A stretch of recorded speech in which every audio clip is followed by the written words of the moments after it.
Making beats that producers like and making beats that artists actually wanna hop on are most of the time two different things. In the following minutes, I'm going to tell you the 3 essential things that you need to keep an eye on in order to make artists actually wanna buy your beats. I will not only talk about the characteristics needed to sell a beat, but also break down one of the beats that I recently sold so that you can see a real example on how these things are implemented. When I started making beats, I was just super fascinated about the art itself. For me, there was nothing cooler than being that guy that sets the frame for a cool song. I was watching Internet Money, KBZ, Bass Gutter, and Genius Deconstructed videos all day long, and I just wanted to get better at making beats. And when I started posting on YouTube after almost a year of making beats, I didn't sell anything. Honestly, part of that was that my beats weren't good at that time.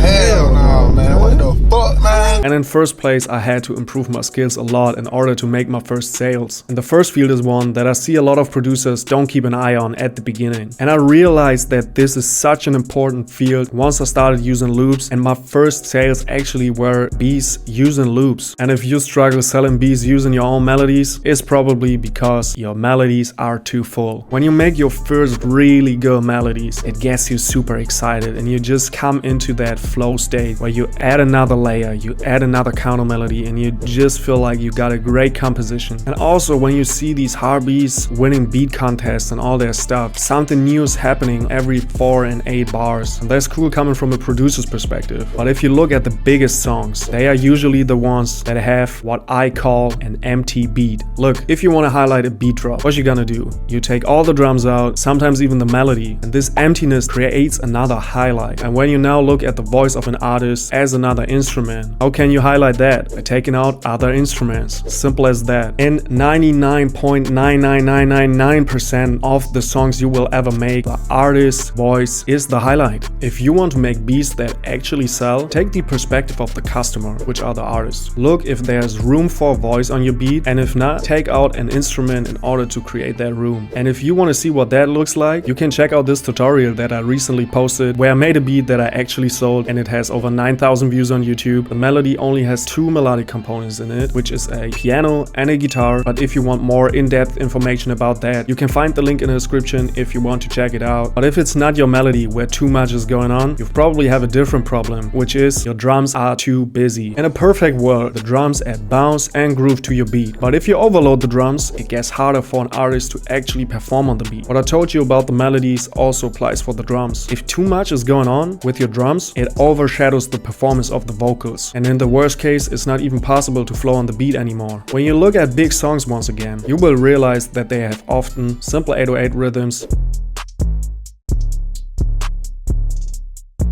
and 2-step hi-hat patterns. Usually I like to start with just adding a 2-step hi-hat pattern.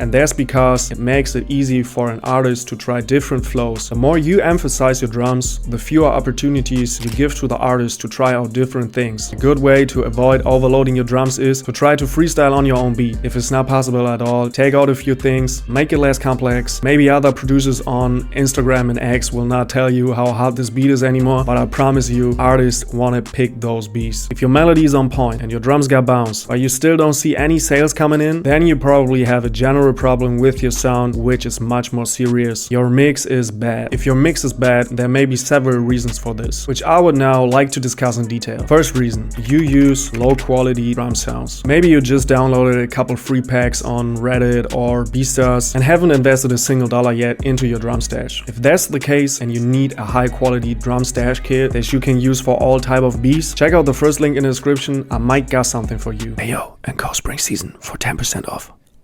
Second reason, the leveling of your drums and melody is not good at all and everything just sounds a bit too muddy. And I would say 95% of the beats you make, every single sound has a certain spot in the mix where it just sits perfectly. Of course, this does not apply to every beat you make, but most of the time, each sound has a place where it just performs good and where you can create a workflow and just know, okay, if I put this at this volume right below that sound, it sounds good. And when you export your beats, there are also a couple things that that you should pay attention to. Explaining all that stuff in this video will probably be a little bit too much, but if you want me to do a detailed video about mixing, let me know in the comments. Third reason, this was actually 2 again. Third reason, you don't use references. When mixing beats, it's not just important that they sound good on your $200 headphones or your $500 speakers. It's also important that they sound good on the average device that normal people use that don't have anything to do with making music. Because most people listen to music on their phones, or they listen to music on their shitty speakers in their cars. If you don't have your own car to listen to your beats to, do not at any cost just plug the aux in your friend's car into your phone and play your beats. They will never give you the aux again. That's at least what a friend told me. It's also not necessary that you check every beat that you made on those headphones or in the car. Just do it from time to time. And one absolute game changer is to compare your mixes to your favorite songs and see if there's any major difference in the mix. Maybe you realize that your hi-hat is always a little bit too loud or your 808 is a little bit too quiet. It's always a good strategy to look at the pros and copy what works for them, since those are the people that already achieved what you want. And those are my 3 essential things to keep an eye on to make sure you put out the best quality and sell more beats. And if you want me to do another episode where I talk about specific things that you can do to get more sales, put it down in the comments. Until then, if you want some ideas on how to make money as a producer, check out this video.